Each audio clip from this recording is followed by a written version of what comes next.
Bonjour à tous, bienvenue sur le plateau de Lyon Mac TV. Ravi de vous retrouver pour ce nouveau numéro de Lyon Politique. On va décrypter l'actualité lyonnaise de la semaine et autour de la table aujourd'hui, le journaliste Raphaël Ruffier-Fossoul, la fondatrice de l'équipe des Lyonnes Alexandra Cara-Cézéli et le politologue Romain Blachier. Bonjour à tous. Bonjour. Au sommaire aujourd'hui, l'opposition Est-Ouest, la région et ses sanctions et le cas des Minguettes. On commence avec la première grosse promesse de campagne des écologistes pour les élections métropolitaines 2026, une nouvelle ligne de tramway qui verrait le jour entre Vaux-en-Velin et Vénissieux et qui permettrait de boucler un vieux projet qu'on avait un peu tous oublié, celui de l'A8, une rocade est en transport en commun.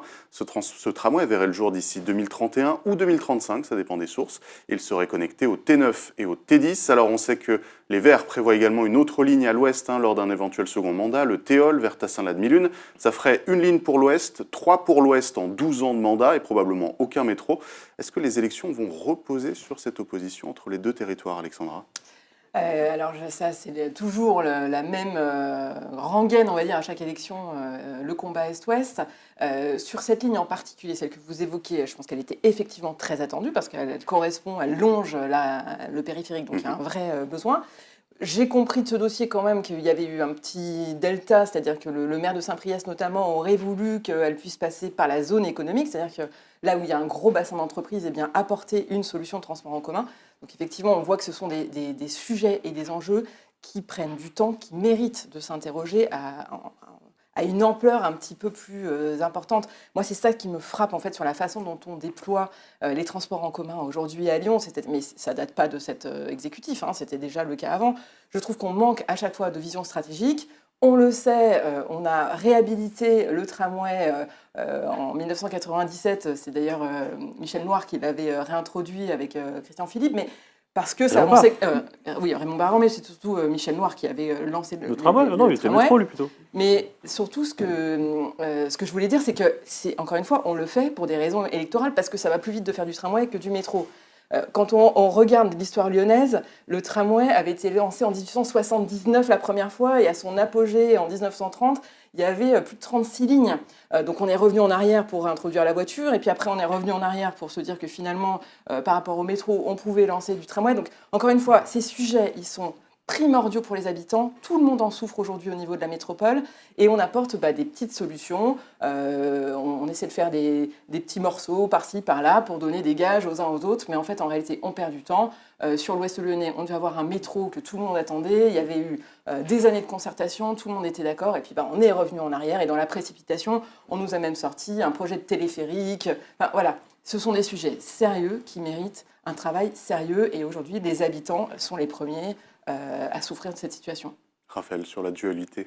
Oui, après, on peut toujours aller chercher faire des polémiques sur le métro, mais là je trouve quand même qu'elle est mal appropriée. Autant sur le centre-ville, autant sur le centre-ville, je suis plutôt d'accord que le tramway en centre-ville n'est pas une bonne solution. C'était Raymond Barre qui l'avait relancé à l'époque, parce que lui, justement, c'était au bout de 2 ans de mandat, il s'est rendu compte qu'il n'avait pas fait grand-chose, et il voulait quelque chose qui soit fini avant la fin du mandat. Mais là, on parle effectivement de lignes qui permettent de boucler l'Est lyonnais, qui sont dans les cartons du Citral depuis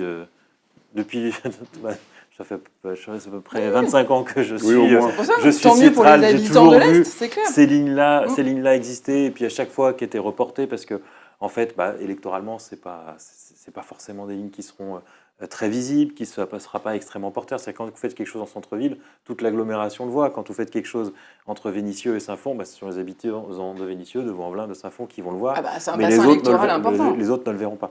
Oui, mais je pense pas que pour eux, ce soit l'enjeu. Enfin, c'est pas des territoires qu'ils ont à conquérir. C'est des territoires qui sont déjà eux. Mais qu'il faut servir aussi. Et qu'il faut servir. Donc c'est pour ça que je vois pas de raison à faire de polémique. Je trouve que c'est plutôt bien. Vous parlez de faire un métro tout à l'heure là-dessus. Non, je parle d'ampleur. Sur des lignes. C'est bien de faire un petit bout de tramway, et c'est très bien. J'ai commencé par ça. Vous dire c'est très bien pour la population. Mais disons que est-ce qu'on peut penser à l'échelle du territoire ? C'est une agglomération de 1 400 000 habitants. Mais je comprends pas ce que vous dites, parce que ça, pour le coup, c'est penser à l'échelle du territoire.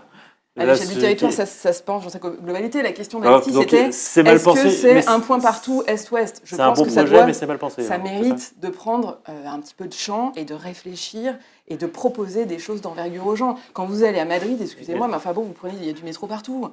Là, ici, à Lyon, on voit bien qu'on a fait des petits bouts. On a fait des petits bouts. C'est pas bien d'avoir des grands tramways périphériques? Je pense que ce sont des sujets sérieux qui se traitent d'une manière beaucoup plus sérieuse. On va écouter un peu Romain Blacher sur le sujet. Il y a plusieurs éléments. C'est-à-dire qu'effectivement, c'est un projet qui est là depuis très longtemps et c'est bien que Bruno Bernard, effectivement, le finalise. C'est un peu aussi comme la question de la navette fluviale. La navette fluviale, on en parlait depuis un bout de temps. Bon, hélas, il y a une erreur dans le projet, c'est-à-dire que Vèze n'est pas desservie. J'espère que la pétition des habitantes et habitants de Vèze et de la Croix-Rousse sera entendue. Mais en tout cas, effectivement, il y a un côté réalisation de promesses, de projets qui ont été faits depuis longtemps, qu'on doit saluer quand même, que ce soit sur la navette fluviale, hélas, sans Vèze, on espère que ça va changer, ou que ce soit sur le tramway, sur le bouclage. Effectivement, je suis assez d'accord avec Raphaël, c'est pas des territoires vénitieux, vaux-en-velin, sur lesquels la majorité métropolitaine va aller chercher des voix, vu qu'elle les aura de toute façon, a priori, déjà. Par contre, effectivement, une autre question se pose, mais qu'on n'a pas posée ici, c'est j'ai vu récemment qui était vanté par un des élus au transport, Valentin Ludenstrass, la question des bus à haut niveau de service. C'est intéressant, les bus à haut niveau de service, mais moi, j'ai pas eu de réponse sur un sujet sur lequel je bassine à chaque fois cette audience, c'est est-ce que j'ai un bus à haut niveau de service à la Duchère ou est-ce que j'ai un tramway à la Duchère? J'ai pas eu de réponse lorsque j'ai posé la question.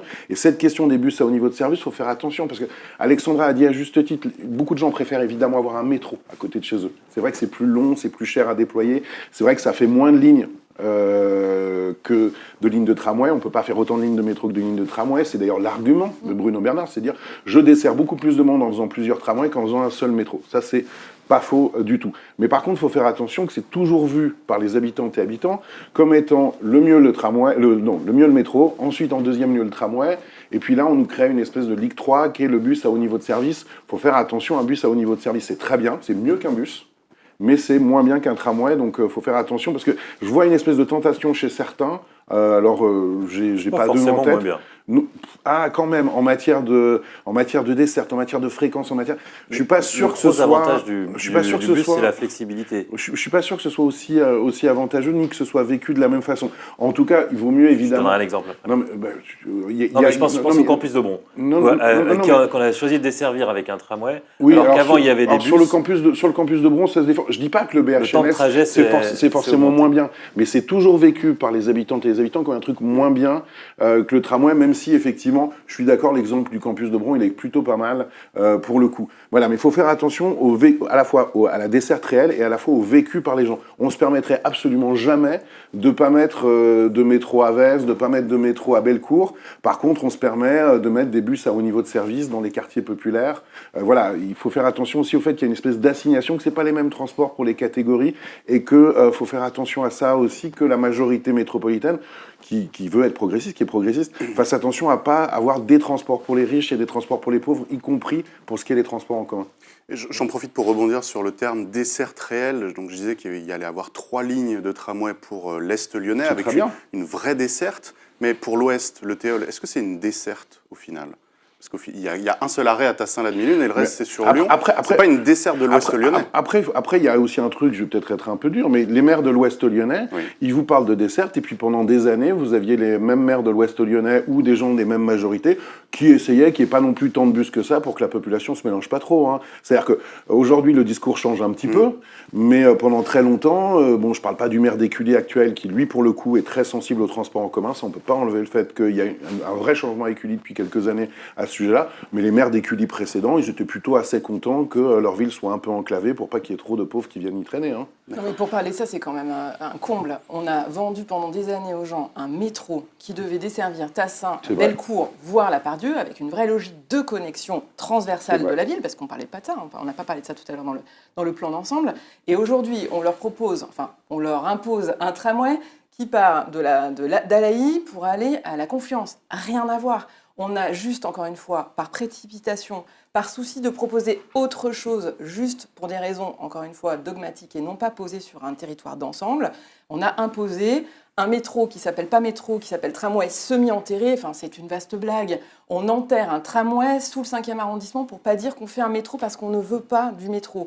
Donc, encore une fois, ce sont les habitants qui vont trinquer. Donc, on arrête. On a aussi évoqué des raisons budgétaires. Le Théol va coûter quasiment 900 millions d'euros contre 1,2 milliard pour le métro. De qui se moque-t-on? on parle de projets d'envergure qui vont travailler. Mais ce sera plus le théol aussi. Donc arrêtons de se cacher derrière ces choses-là, de dire qu'on n'a pas assez d'argent. Encore une fois, je ne comprends pas pourquoi les élus n'arrivent pas à intégrer l'intégralité des groupes politiques pour travailler sur ce sujet.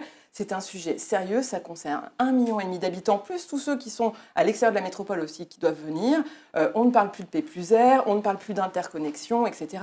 Donc voilà, on fait des réponses pour des raisons électorales. Alors tant mieux pour ceux qui vont pouvoir bénéficier d'un tramway, mais encore une fois, arrêtons de balader les gens, ce n'est pas sérieux. Juste pour conclure sur le sujet, là on parle donc d'Est et de Ouest, mais Romain l'a dit, il y a aussi le quartier de la Duchère, on peut penser à Rieux-la-Pape, on peut penser à d'autres territoires. Est-ce que ça vous paraît logique effectivement de se focaliser d'abord sur ces deux territoires-là, au détriment des autres, ou est-ce qu'effectivement il va y avoir des jaloux ? C'est pas forcément le détriment. C'est pas forcément. Mais il n'y a pas de projet de tramway à Rieux. Non, mais déjà, effectivement, qu'il y a un lien entre deux villes populaires de la métropole, de cette façon-là, c'est plutôt intéressant. D'habitude, on perd énormément de temps à passer par des. Je n'ai pas dit que le projet était mauvais. Je demande juste et les autres. Est-ce que c'est pas grave ou pas ? On peut toujours trouver les autres. Le vrai scandale des transports en commun ces 40 dernières années, c'est que les principaux quartiers populaires de l'agglomération n'étaient pas desservis. Exactement. Que ce soit la Duchère, que ce soit Vaux-en-Velin, que ce soit Vénissieux, du Taureau, les Minguettes, le quartier Ville-Nouvelle de Rieux, là, qui est effectivement sur lequel il n'y a toujours pas de solution. Et ça c'était un vrai scandale. Et c'est un scandale qui politiquement, en plus, était assumé parce que on avait peur de ces quartiers. On ne voulait pas mettre des transports en commun lourds dans ces quartiers. Pour pas qu'ils viennent en centre-ville. Aujourd'hui, vous avez le métro qui va jusqu'à Vaux-en-Velin, donc je veux dire... Oui, voilà. le métro, mais pour aller à Saint-Priest, je suis désolée, le tramway pour aller à Saint-Priest, il faut 50 minutes quand on part de Il va à Carré-de-Soie, il va pas... Vaux-en-Velin, c'est une commune, c'est avant tout une île. C'est-à-dire qu'il y a la grande île de Vaux-en-Velin, où il y a tous les quartiers populaires, où il y a le Mas du Taureau, qui est coupé du reste de l'agglomération. C'est une île. Il faut traverser des ponts. Le métro n'y va pas. Le métro n'y va pas. Le métro s'arrête à Carré-de-Soie, c'est quand même relativement loin. Vous êtes pro-métro maintenant, Raphaël. Mais moi, j'ai toujours été pro-métro. Voilà. Je suis pour le métro en centre-ville. Si on veut parler sur du théâtre tout à l'heure, ça fait partie des questions que j'ai. On verra comment ça fonctionne. Mais c'est l'arrivée en tramway en centre-ville de Lyon me paraît être un risque. Par contre, que la sortie à Tassa ce soit en tramway, je trouve ça très bien. Parce que le tramway, dès qu'on sort de la périphérie, dès qu'il peut aller vite, en fait, c'est bien mieux. Oui, c'est bien mieux que ça permet d'aller beaucoup plus vite. Ça permet de. Après, dans l'Est lyonnais, là où on peut avoir du territoire, il marche assez bien. En réalité, on met du tramway, on le sait très bien, parce qu'on veut prendre de l'emprise sur la voiture, et on ne dit pas ça. Disons aux gens... Arrêtez, dans l'Est lyonnais, on n'aurait jamais mis un tramway. Dans l'Ouest lyonnais, c'est le cas. On n'aurait jamais mis un métro entre Vénissieux et Vaux-en-Velin. On met un tramway juste pour enquiquiner les habitants de l'Ouest lyonnais. Soyons honnêtes, assumons-le dans ce cas-là. Ça a quand même beaucoup changé, Bron et Saint-Priest, justement le fait qu'on mette un tramway. Faut pas exagérer, on n'aurait pas pu le faire de cette façon. Ça n'a pas changé, mais simplement, encore une fois, moi je dis que c'est pas assez ambitieux et qu'on fait des choses à petite échelle, dans des soucis de pouvoir se targuer, d'avoir fait avancer certains projets pendant un mandat. C'est très bien, ils ont raison. Les radiales, on ne l'aurait jamais fait. Vraiment, pour le coup, je suis assez d'accord avec Raphaël, un métro entre Vénissieux et Vaux-en-Velin, c'était pas forcément faisable comme ça. Ça permet quand même de desservir davantage. Moi, c'est vraiment le truc où par contre j'ai un petit problème, c'est effectivement qu'on fait ça beaucoup pour les quartiers populaires, de mettre des transports semi-lourds. Par contre, dès que c'est des quartiers plus aisés, effectivement, on met du transport vraiment lourd. Et ça, c'est effectivement une question. Il n'y a pas de transport lourd, donc du coup, comme ça, c'est réglé. Allez, je vous propose qu'on passe à notre deuxième sujet, la région Auvergne-Rhône-Alpes qui montre les muscles après les attaques des lycées ces dernières semaines. C'était à Vénissieux ou encore dans le 8e arrondissement de Lyon. Aux élèves qui ont tiré sur leurs établissements avec des mortiers d'artifice, qui ont incendié des poubelles, la collectivité promet le retrait de ces aides à l'instar du pass région. Alors, outre le fait que cette délibération, déjà portée par Laurent Wauquiez en 2022, avait été retoquée par la justice administrative, est-ce que le nouveau président Fabrice Pankouk n'est pas en train de tomber dans le populisme ? Romain ? Je ne sais pas s'il y a une différence entre Fabrice Pankouk et Laurent Wauquiez. Je ne sais pas si c'est qui parle. Je sais pas qui parle entre les deux. De toute façon, ça c'est un secret de polichinelle. Je ne sais pas pourquoi en fait on débat de ça, parce qu'effectivement la justice elle a tranché. Je pense que la justice a toujours tranché à chaque fois dans le sens du fait qu'on ne pouvait pas retirer de cette façon-là les aides. Moi, je suis toujours très partagé sur ces questions-là. C'est-à-dire, effectivement, je me dis toujours que des fois, que la République, c'est des droits et c'est des devoirs, et qu'effectivement, à certains moments, lorsqu'on porte atteinte au bien collectif, lorsqu'on fait aucun effort là-dessus, lorsque même au contraire, justement, on est nuisible, il faut que la collectivité sanctionne. D'un autre côté, je ne sais pas le contexte social dans lequel tout cela peut se dérouler, je ne sais pas quelle est la faute des parents, je ne sais pas quelle est la situation individuelle des gens, et je sais aussi qu'en termes de droit, et c'est pour ça d'ailleurs que ça a été retoqué, à juste titre, me semble-t-il, il y a des sanctions, il y a un arsenal de sanctions juridiques qui sont là. Lorsque vous tirez au mortier contre votre école, eh ben, vous avez une sanction qui est donnée par la justice. Et c'est pas forcément au niveau des aides sociales que le droit a décidé de se situer. Évidemment, instinctivement, moi, j'ai pas envie de payer des impôts pour des petits cons qui tirent au mortier sur leur école. Mais est-ce que ça améliore la situation de le faire ou pas ? J'imagine que c'est des situations qui sont différentes de famille en famille. On parle juste des aides apportées par la région. Dans chaque famille, oui, bien sûr, mais là c'est l'aide à passer le permis de conduire pour ceux qui étaient engagés dans les programmes de sapeurs-pompiers ou de gendarmerie, par exemple. J'ai bien compris. Mais vu que c'est le sujet. Vu que c'est le sujet, oui, déjà, effectivement, j'ai un doute avec. Je partage le même doute qu'Alexandra, c'est-à-dire, je suis pas sûr que quelqu'un qui tire au mortier, il ait envie d'être pompier pour aider la République. Mais voilà, en tout cas, je parle du principe en général, parce qu'évidemment, comme on est interrogé là-dessus, je parle du principe en général. Est-ce que couper les aides aux gens qui font des conneries, c'est une bonne ou une mauvaise idée ? Ça dépend des situations individuelles, et c'est pour ça que justement le juge, à chaque fois, tranche en défaveur de ça, en disant attention, on peut pas généraliser dans ce système-là. J'ai effectivement un gros doute surtout, effectivement, et là, je pense qu'on sera d'accord sur le fait que c'est un vrai impact, parce que je suis pas sûr que parmi les gens qui tirent, on va générer énormément de pompiers, énormément de gens qui veulent servir la collectivité. Donc je pense que c'est de la démagogie pure et simple. Et puis vous avez le pass région. Empêcher les délinquants d'aller s'acheter un manga ou d'aller au cinéma, Alexandra, c'est vraiment utile.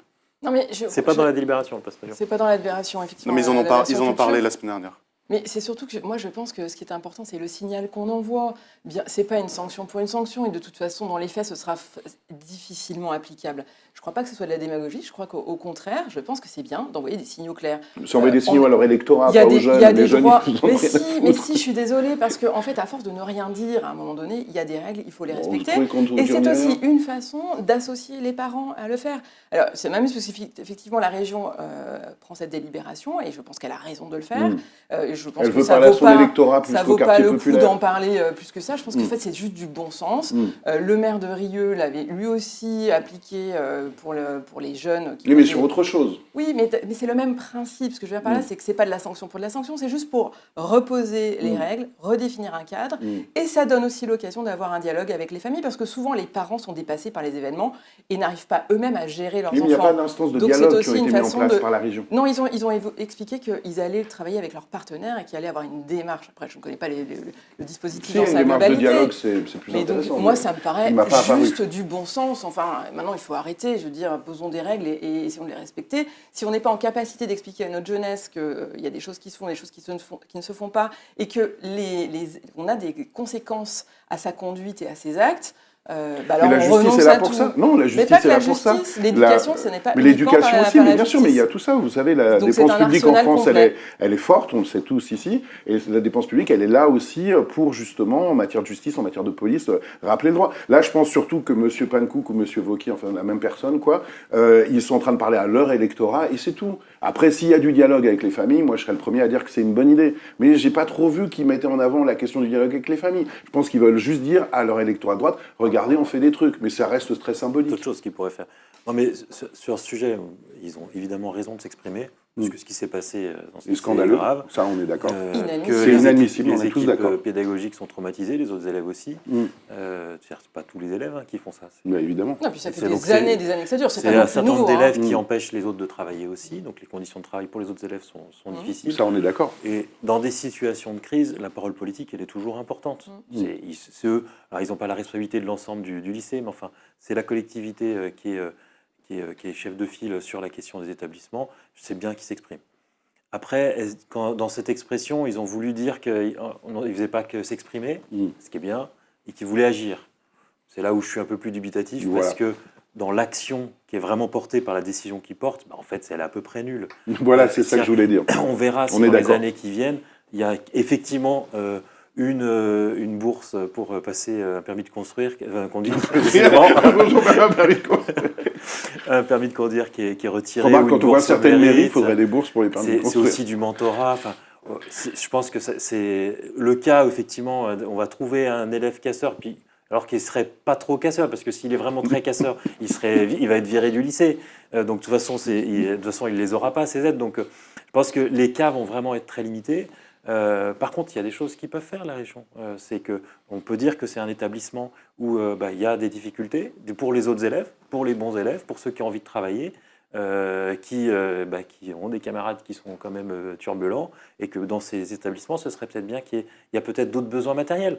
Et la région peut venir apporter en renfort du moyen sur cet établissement. Oui, mais des moyens informatiques, quand il y a une crise quelque part... elle a équipé en caméra, elle a équipé en sécurité les entrées des lycées. Je ne dis pas du tout que la région ne fait rien.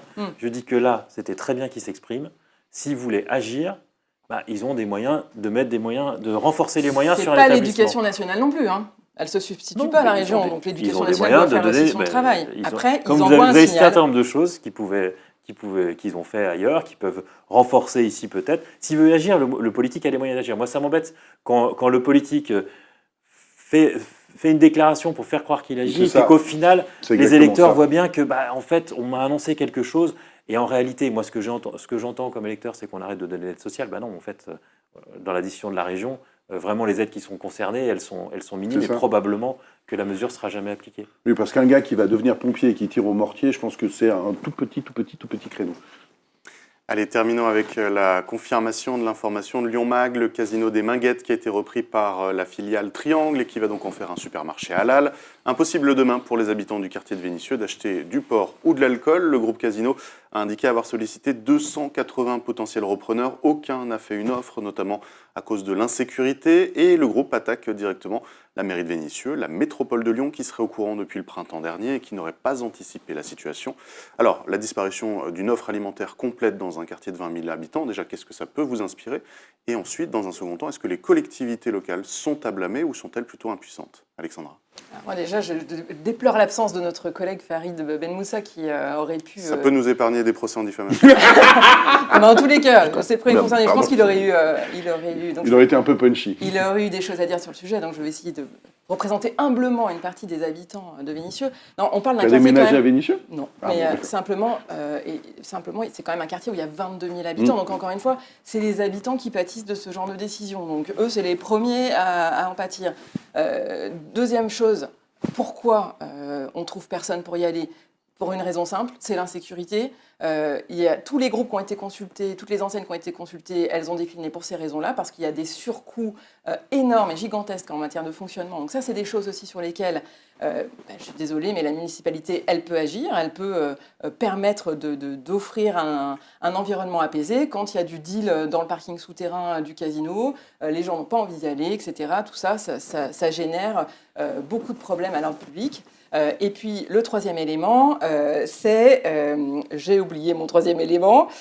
Non, c'était l'outil de préemption. L'outil de préemption, bien sûr que la mairie, elle en avait un. D'ailleurs, il a été voté en 2000, un droit de préemption urbain qui permettait à la mairie d'user de ce droit. Et en plus, l'immeuble en question appartient à la métropole. Donc, oui, les politiques publiques servent à quelque chose. On parlait tout à l'heure de la puissance de la parole publique. Il n'y a pas que la parole, il y a les actions. Typiquement là, la mairie et la métropole pouvaient le faire et qu'elles ne se cachent pas derrière leurs petits doigts. Ils peuvent encore. Ils peuvent encore le faire. Ils avaient l'information. Donc, ils n'ont rien fait.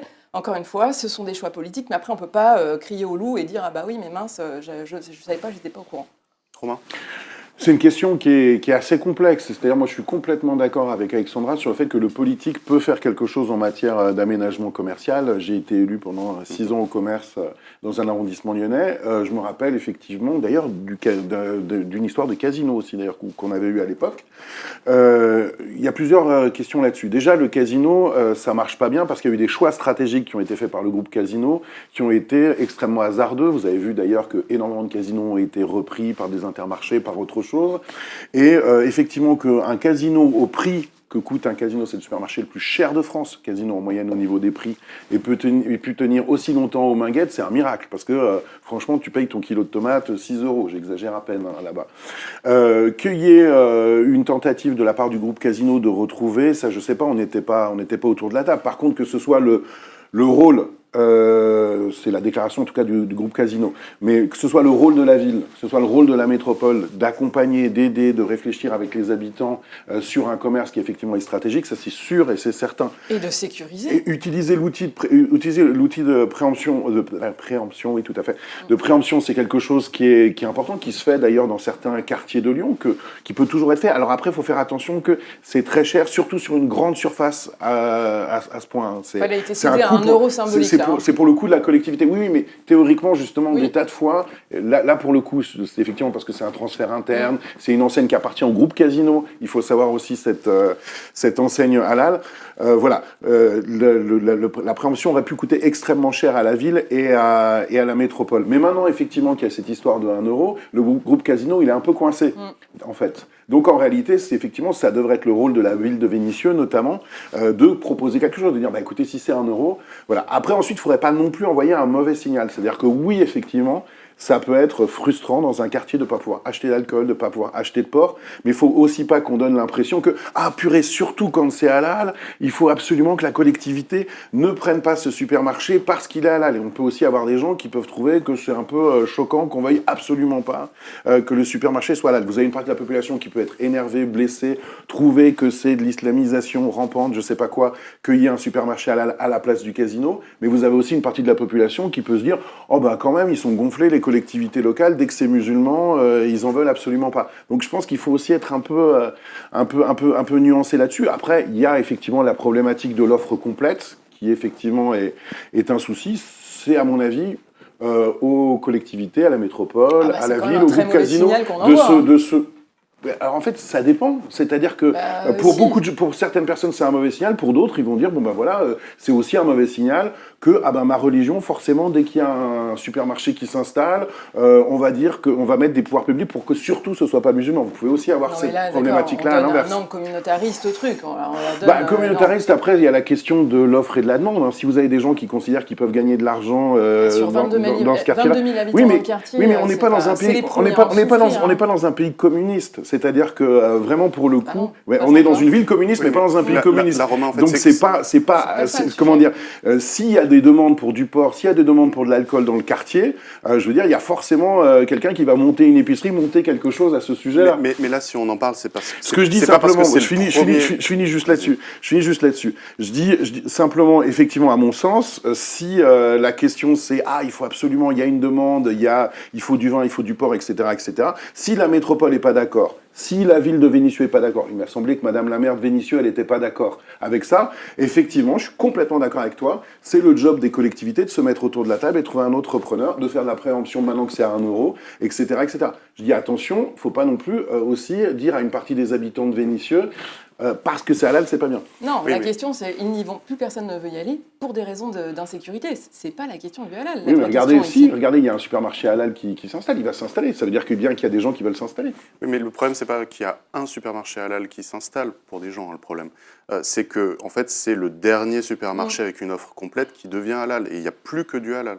Et ça va faire de la concurrence aux petits commerces indépendants halal autour. Donc déjà ça pose aussi des problèmes en termes d'offres commerçantes. Mais sur le commerce, évidemment que la métropole et la ville doivent le faire. On va écouter Raphaël. Non, c'est bon par là le sujet. C'est compliqué de défendre les grandes surfaces, les grandes enseignes. C'est clairement pas le rôle des politiques d'aller défendre des grands supermarchés. Mais aider le développement commercial de l'offre commerçante. Ouais. En tout réfléchir au développement. S'ils ont un vrai rôle qui va être dans l'animation des centres-villes, de faire vivre un commerce de proximité, une offre complète dans les petits commerces, ça je trouve que le rôle politique il est évident.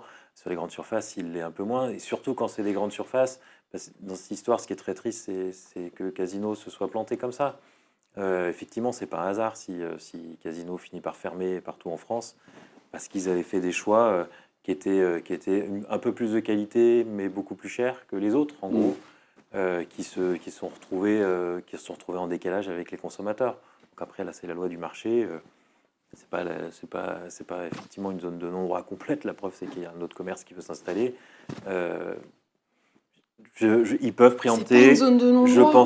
Je pense pas qu'ils le fassent au final parce qu'ils veulent pas. De sécurité quasiment tous les jours dans ce casino.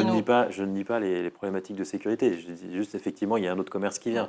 Donc c'est pas C'est un enjeu, mais c'est pas le seul qui va y seul. aller. En fait, Sur 280. Sur 280. Oui, mais c'est parce que donc il y a peut-être un sujet. C'est parce qu'il y a Peut-être. aussi les autres concurrents font des calculs commerciaux par rapport à ce qu'ils peuvent vendre. Et ils intègrent voilà. le coût de la sécurité du lieu. Non, mais c'est une réalité que Mais vivent tout le les monde habitants. mais tout le monde intègre là, dans tous les commerces. Donc il y a bien des communes où ça marche et où aussi, justement, la force publique joue sa partition et sécurise, et il y a des collectivités où ce n'est pas le cas. Non, mais je surtout, pense- il faut une je pense- vraie stratégie commerciale globale pour les manguettes, parce qu'il y a la question des petits commerces, effectivement, qui a été adoptée, et celle aussi du supermarché. Enfin, voilà, là, on sent effectivement que la maire, elle réagit après coup, et c'est dommage, alors qu'il faudrait qu'elle se mette Il y a autour quand de la même table avec les commerçants. Vous êtes allé voir, il y a proximité. des grilles sur les entrées de ce supermarché dont Mais- on parle. C'est un lieu où il y a une insécurité permanente. À chaque fois qu'il y a des émeutes, il y a des attaques sur le supermarché. Donc les enseignes, les 280, elles le savent ça quand elles font leur diagnostic. Donc oui, je suis d'accord avec vous, Raphaël, on ne peut pas tout mettre Il y sur a la aussi un puissance pouvoir publique. d'achat dans les Enfin, quartiers quand même, populaires. là, c'est pas que la question du pouvoir d'achat. T'oublies un truc, il y a la Question question globale. du pouvoir d'achat dans les quartiers populaires qui bien a sûr. énormément baissé. Je veux dire, voilà, c'est le ça. pouvoir Quand d'achat, le mais c'est SMIC, partout, il hein. stagne, quand... En tout cas, je encore pense qu'ils plus vont au pas, Manguette qu'ailleurs, le ils vont taux pas de les pauvreté. préempter parce que que la collectivité locale se retrouve à gérer un supermarché d'une manière Mais pas géré. directe Non, ou pas indirecte. géré. Pas Sans géré. préempter, Mais tu trouves un c'est autre trouver quelqu'un. repreneur. Mais bien Oui, mais sûr. Ça se fait dans le... C'est donc bien sûr, Ça ça se se fait, fait partout, mais hein. ça se fait avec du temps. Là, l'avantage, c'est qu'au moins, il y aura une transition qui sera directe. Ouais. Il n'y aura pas de fermeture du supermarché. C'est aussi Oui, ça c'est ça. l'argument de Casino. Et est-ce que la municipalité avait trouvé un repreneur pour garantir ça? C'est pas Ils sûr. mènent des qu'ils en ont expérimentations. cherché Est-ce qu'ils ont cherché? Tu vois, Voilà. c'est ça la vraie question. Mais après, ils ont peut-être d'autres choses à faire. Ils mènent des expérimentations de sécurité alimentaire. Comment Pas de rapprocher sécurité un des peu. gens, en tous les cas. Manifestement Ouais, pas. moquerie. C'est embêtant. En tout cas, on Mais pourrait dans se tout cas, dans réjouir ce qu'ils cas, aient trouvé un comment- repreneur. Comment on fait pour améliorer la qualité des aliments dans tous les quartiers, comment la manière, et rapprocher les fermes en gros des consommateurs dans tous les quartiers populaires. Il y a des expérimentations Oui, qui la sont métropole menées. le fait C'est très bien. peut-être ça d'ailleurs. qui est plus intéressant. Bah, d'ailleurs, Ouais, elle la le fait très métropole bien le pour l'instant, elle l'expérimente. Oui, d'accord, On mais attend les de voir une solution expérimentations à qu'on grande peut échelle. voir, elles sont plutôt intéressantes. Oui, enfin, en attendant, si on n'a pas de supermarché, les amis, ça ne marche pas. Hein. Je Oui, vous informe. non, On n'est mais pas en non, autosuffisance non, non, alimentaire encore à Non, l'échelle de la oui, métropole. mais de Lyon. là, il y a un supermarché, mais il faut aussi se poser la question du pouvoir d'achat des habitants des Oui. quartiers populaires. Si tu avais la même insécurité, mais que les gens gagnaient 2 fois plus d'argent, il y aurait des enseignes. Hein. Allez, je vous propose qu'on termine cette émission. Merci de nous avoir suivis. N'hésitez pas à nous faire vos retours. L'actualité continuera bien sûr sur lyonmac.com. Et nous, on se retrouvera après les vacances.